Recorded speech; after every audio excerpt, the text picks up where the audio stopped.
ప్రపంచమే కుగ్రామంగా మారింది. ఎక్కడ ఏ చిన్న అలజడి జరిగినా అది ప్రపంచం మొత్తం పాకడానికి, ప్రభావం చూపించడానికి పెద్ద సమయం పట్టదు. పశ్చిమాసియా యుద్ధంతో మరోసారి అదే ప్రూవ్ అయింది. అక్కడ పేలుతున్న ప్రతి బాంబు ప్రపంచం గుండెల్లో రీసౌండ్ ఇస్తోంది. ఎఫెక్ట్ ఏదో ఒక రకంగా ప్రతి దేశం మీద పడుతున్న వేళ యుద్ధం ఆగేది ఎప్పుడు అని ఎదురుచూపు కనిపిస్తోంది. దీనికి ఫుల్ స్టాప్ పడబోతోందా? యుద్ధం ముగియబోతోందా? ట్రంప్ మాటలకు అర్థం అదేనా?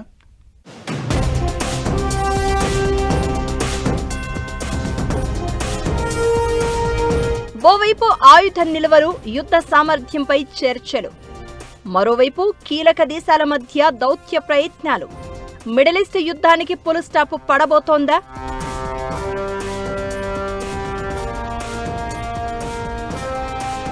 యుద్ధం త్వరలోనే ముగుస్తుందన్న ట్రంప్ నిజమేనా? ట్రంప్ మాటలను నమ్మొచ్చా?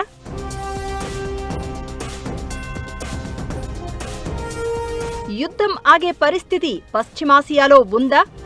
హర్ముజ్ పై ప్రతిష్టంభనకు సమాధానం ఎలా?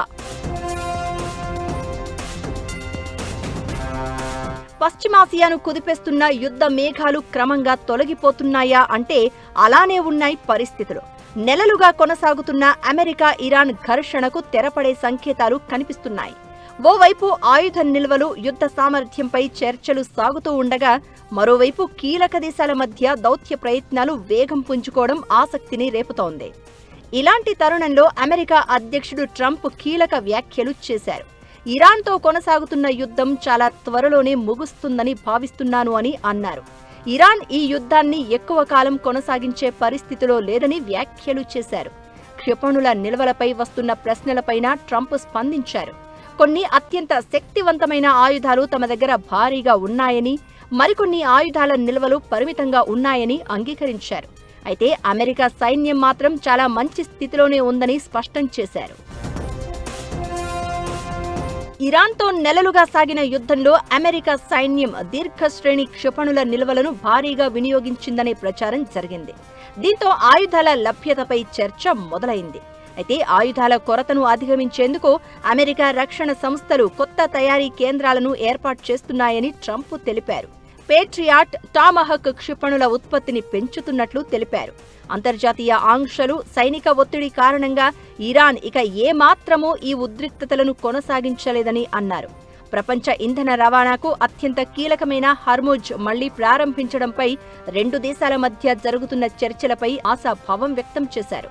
హర్ముజ్ దగ్గర అమెరికా నౌకాదళం విధించిన దిగ్బంధనం సమర్థవంతంగా పనిచేస్తోందన్న ట్రంప్, చర్చల వేళ ప్రస్తుతం ఆ మార్గం తాత్కాలికంగా తెరిచే ఉన్నా భద్రతాపరమైన ముప్పులు పొంచి ఉన్నాయని చెప్పారు.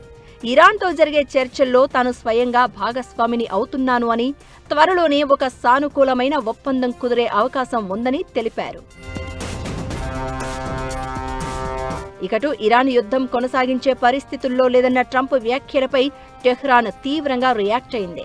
అమెరికా ఆంక్షలకు, బెదిరింపులకు తాము లొంగేది లేదని తెగేసి చెప్పింది. తమ సాయుధ దళాలు అత్యంత అప్రమత్తంగా ఉన్నాయని ఇరాన్ అంటోంది. శత్రువుల సైనిక సామర్థ్యం రోజురోజుకి క్షీణిస్తోందని, అమెరికా లేదా ఇజ్రాయెల్ వైపు నుంచి ఎలాంటి బెదిరింపులు ఎదురైనా భయంకరంగా తిప్పికొడతామని వార్నింగ్ ఇస్తోంది. ఇరాన్ అమెరికా చర్చలపై అమెరికా ఉపాధ్యక్షుడు జెడి వాన్స్ కీలక కామెంట్స్ చేశారు. ఇరాన్తో చర్చలు సులభంగా ముగిసే అవకాశం లేదని తెలిపారు. టెహ్రాన్ నాయకత్వంలో ఉన్న అంతర్గత విభేదాలతో చర్చల ప్రక్రియ సంక్లిష్టంగా, సుదీర్ఘంగా సాగే అవకాశం ఉందని వివరించారు. అయినా అమెరికా తన సైనిక, ఆర్థిక, దౌత్య మార్గాలను సమర్థవంతంగా ఉపయోగిస్తూ ఇరాన్ అణ్వాయుధాన్ని సాధించకుండా అడ్డుకుంటుందని చెప్పారు. హర్ముజ్ జలసంధి చుట్టూ పరిస్థితులు మరోసారి ఉద్రిక్తంగా మారాయి. ఇరాన్, ఒమన్ మధ్య హర్ముజ్ ద్వారా నౌకాయానాన్ని పునరుద్ధరించే అంశంపై చర్చలు పురోగతి సాధించినట్లు తెలుస్తోంది. అయితే ఈ వ్యవహారంలో అమెరికా నేరుగా భాగస్వామి కాలేదని సమాచారం. దీంతో హర్ముజ్ ఒప్పందం పూర్తిగా అమల్లోకి వచ్చిందని చెప్పడం కంటే నౌకాయానంపై ఒక అవగాహనకు ప్రయత్నాలు జరుగుతున్నాయని చెప్పడమే కరెక్ట్ అనే అభిప్రాయాలు వినిపిస్తున్నాయి. పరిస్థితి అయితే ఇంకా సెన్సిటివ్గానే ఉంది. యుద్ధం త్వరలో ముగుస్తుందని ట్రంప్ చెప్తున్నా, ఇరాన్, అమెరికా మధ్య తుది ఒప్పందం కుదిరిందని ఇప్పటివరకు చెప్పలేమనే వాదనలు వినిపిస్తున్నాయి.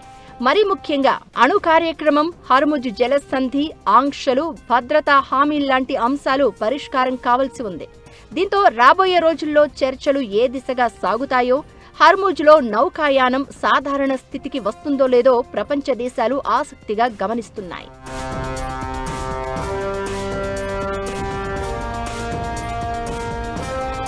హర్ముజ్ మార్గంలో ఆంక్షలు, భద్రతా సమస్యలు ప్రపంచ చమురు మార్కెట్లపై ప్రభావం చూపుతున్నాయి.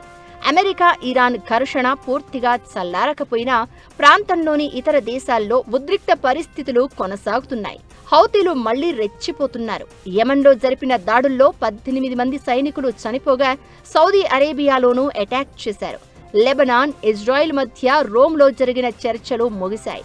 చర్చలు పాజిటివ్గా సాగాయని అమెరికా విదేశాంగ శాఖ తెలిపింది. దక్షిణ లెబనాన్లో ఇజ్రాయెల్ మరోసారి వైమానిక దాడులు నిర్వహించింది.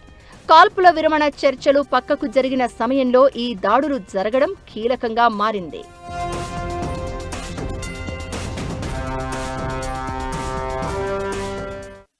అనుకున్నది ఒకటి, అయ్యింది ఒకటి. ముందుకు వెళ్లలేం, అలా అని వెనక్కి తగ్గలేం. పశ్చిమాసియా యుద్ధంలో ఇలానే ఉంది అమెరికా పరిస్థితి. యుద్ధం ముగుస్తుందా లేదా అనే సంగతి ఎలా ఉన్నా సరైన అంచనాలు లేకుండా వార్ స్టార్ట్ చేస్తే ఏం జరుగుతుందో అగ్రరాజ్యానికి అర్థమైంది. అమెరికా లెక్కలు ఎలా తప్పాయి? యుద్ధానికి అసలు ఇప్పటివరకు ఎందుకు ఎండ్ కార్డ్ పడలేదు?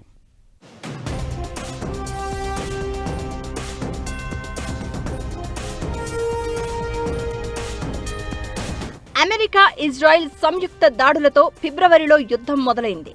హర్ముజ్ జలసంధిని ఇరాన్ మూసివేయడంతో ప్రపంచ ఆర్థిక వ్యవస్థ తీవ్రంగా ఎఫెక్ట్ అయింది. యుద్ధం వెంటనే ఓ కొలిక్కొచ్చి అంతా క్లియర్ అయితే చాలని ప్రపంచం 1000 కళ్లతో ఎదురు చూస్తోంది. క్షేత్రస్థాయిలో యుద్ధం కంటే గందరగోళమే ఎక్కువగా నెలకొన్నట్లు కనిపిస్తోంది. అమెరికా రాజ్యాంగ నిబంధనలకు విరుద్ధంగా ట్రంప్ మొదలుపెట్టిన యుద్ధంపై అగ్రరాజ్యం పట్టు కోల్పోతుందనేది నిజం. ఆధిపత్యానికి ఇప్పుడు ఎసరు వచ్చిన పరిస్థితి. కొన్ని గంటల్లో, రోజుల్లో తేలిపోతుంది అనుకున్న యుద్ధం నెలలు అయినా ముగియటం లేదు. ట్రంప్ కోరుకున్నట్లు నాయకత్వ మార్పు జరగలేదు. ఇరాన్ను తన దారికి తెచ్చుకోవడం వెనుజువేలాను ఆక్రమించుకున్నంత సులువు కాదని అమెరికా అధ్యక్షునికి తెలిసి వచ్చింది. ఇరాన్ బలమైన ప్రతిఘటనతో అసలుకే మోసం వచ్చింది.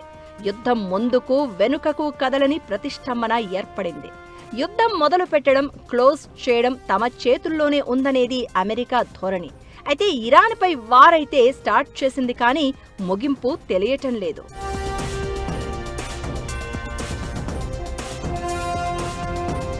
పశ్చిమాసియా యుద్ధం ఎందుకు ముగియడం లేదు అనే ప్రశ్న ఇప్పుడు ప్రపంచవ్యాప్తంగా వినిపిస్తోంది. కారణం ఒక్కటే, ఈ యుద్ధంలో అమెరికా గెలువలేదు, ఇరాన్ ఓడిపోదు. ఈ ప్రతిష్టంభన ఇప్పుడప్పుడే ముగిసేలా మాత్రం కనిపించడం లేదు. తన షరతులను రుద్దాలని అమెరికా చాలా ప్రయత్నాలు చేస్తోంది. ఇరాన్ మాత్రం హర్ముజ్ జలసంధిపై నియంత్రణను ఒక ఆయుధంగా ఉపయోగించి ఒత్తిడి పెంచుతోంది. ఈ రెండు దేశాలు వెనక్కి తగ్గే పరిస్థితి లేకపోవడంతో అసలు సమస్య వచ్చిపడింది. చర్చలు జరుగుతున్నాయని ట్రంప్ ప్రకటిస్తూ ఉండగా ఇరాన్ వాటిని ఖండిస్తోంది. ఓవరాల్ గా ఒక్కో రోజు చర్చలు, మరో రోజు బెదిరింపులు, ఆ మరుసటి రోజు మళ్లీ దాడులు అన్నట్లుగా తయారైంది పశ్చిమాసియాలో సీన్.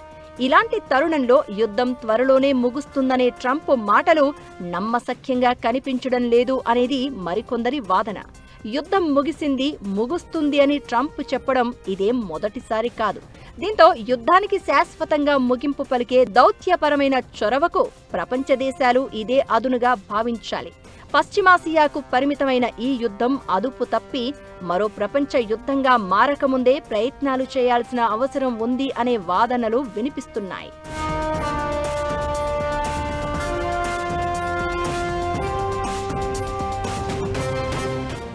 ఇది ఇవాల్టి special focus. Keep watching 10 TV.